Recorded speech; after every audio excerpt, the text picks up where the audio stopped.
This story really happened to me. Yes, and now it's repeating. Sometimes once a year, sometimes less often. In the village of Vostrikovo, Meshensky district, Novgorod region. This little village is located in one of those beautiful, but for an acquired taste kind of places.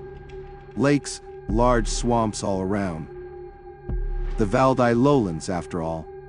My grandparents lived there, and every summer they'd take me in to look after me and feed me fresh milk straight from the cow. When I got older, I started going there on my own every summer. I still go there now. It's a great place for fishing. There was this curious character living there for a time, Kolya the Fool. Back in the day, they didn't put people with visions or mental issues in institutions so fast.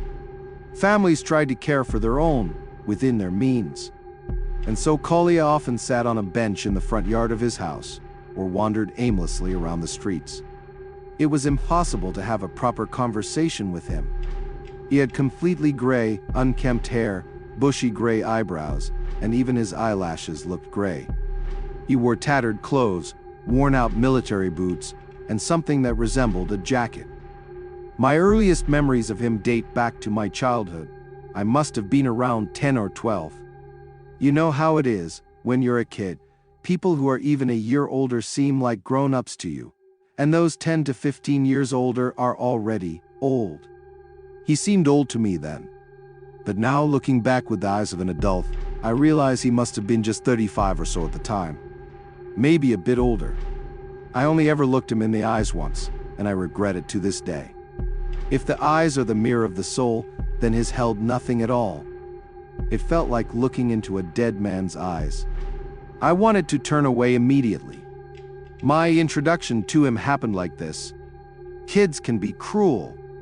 And in our village, one of the main entertainments was making fun of Kolya.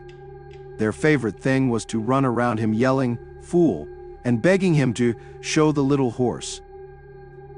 Us, the city kids who came for the summer, were invited to these shows as spectators to witness the village's local attraction. I went once, and never again. I was overwhelmed with a sickening feeling of shame and pity, and that look in his eyes. Still, I did see the little horse performance once by accident about a month and a half later. There was no connection between the children's pleas and his performance. It must have been some kind of seizure or episode. It could happen anywhere, anytime. That unfortunate day, I was simply passing by his house. From a distance, it really did look like a little horse. You know, when adults put kids on their shoulders, hold their legs, bounce a little and make horse sounds. That's what he was doing. Only the sounds he made. They could give a sensitive person a nervous breakdown. Human vocal cords shouldn't be able to produce such noises. Anyway, I felt the skin on my scalp tighten, and goosebumps the size of fists ran down my spine. After that, I started going out of my way to avoid his house. Funny thing, I recently saw a show on TV. Something about an exorcism performed by a priest. The possessed woman was screaming, growling, laughing hysterically, speaking in tongues. That sound, yes, it was very similar.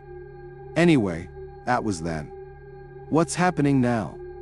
The first time it happened, I was 17. I'd gone fishing in the evening and came home late around dusk. There was no TV in the house, no interest in chewing gum or Moscow news.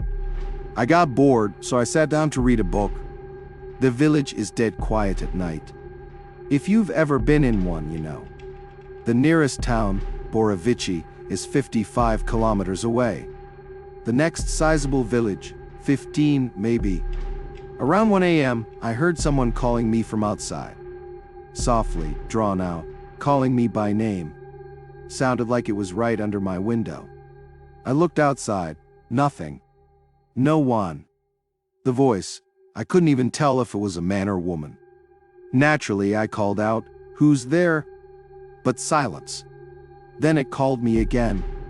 I figured it was either one of my friends messing with me or some local guy came to ask for a bottle. The first option didn't work. Friends had already left for their cities by then.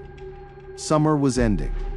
The second didn't fit either. Normally, They show up around 9 in the evening or morning, depending on when the store opens. But hey, who knows? I didn't want to give out money. Around here, debts are quickly forgotten. So I didn't go out. But they kept calling. For hours. Only when dawn broke did it stop. Next morning, I told my grandma someone had come calling at night, probably to borrow for a bottle. I described how persistent they were, how they wouldn't say anything except my name. When she heard that, she went pale. She ran behind the stove, pulled out an icon, placed it on the table, and started crossing herself. Saying I was shocked would be putting it mildly. It was the first time I'd seen her do the sign of the cross. I didn't even know we had an icon in the house. She usually avoided talking about religion. Back in the day, the communists had wiped that out of this region, blew up churches, took icons. Only 3 were left in hiding. And now, this. Naturally, I had questions. But Grandma stayed silent. She only begged me never to go outside if someone called at night. When I asked why she hadn't warned me earlier, she said, "It's been so long." I didn't think it would ever come back. The last time was 20 years ago. And before that, often. In the old days. She gave little information, but I kept pressing her. Eventually, she told me a story. She started with a question. "Do you remember Kolya the fool?" How could I forget? Turns out, he hadn't always been the fool. When he was around 20, he was still a normal young man. But one night, he said he heard someone calling him from outside. His family didn't hear anything, but he insisted. They tried to stop him, but he left. And disappeared. The next day, his friends and family searched for him. Nothing. On the 4th day, the police got involved. Still nothing. No tracks, no leads. Then one day, a team from the Kozlikov lumber depot went out to the logging site about 6 kilometers from the village in a place called Dalnya Yukasha. And there was Kolya, running around, showing off his little horse. His clothes were in tatters, skin scratched and bruised, not an inch untouched. So thin he looked like a skeleton. No shoes, feet torn, bleeding, hair completely white. That's how Kolya the fool came to be. I kept asking, but what happened to him? And the answer I got was Chile. Well, they gave him a ride, of course. A ride by who? I asked, what does that even mean? No answer. I asked what happened next. They brought him back, gave him to his family. He wasn't dangerous, just strange. The only trouble was, he kept trying to go outside at night. They had to lock him in. Then he'd calm down and sing to himself. You know what they say, curiosity isn't a sin, it's worse, it's a nuisance. So I kept pestering her, asked if I could see him, maybe try to understand the nonsense he babbled during those fits. She said, well, you can't. He disappeared 3 years ago. His relatives didn't watch him closely, he slipped away in the night. They searched for a long time. Men from our village, neighboring ones, even the police. No trace, case closed. That must have been his fate. He was marked. And eventually, they came for him again.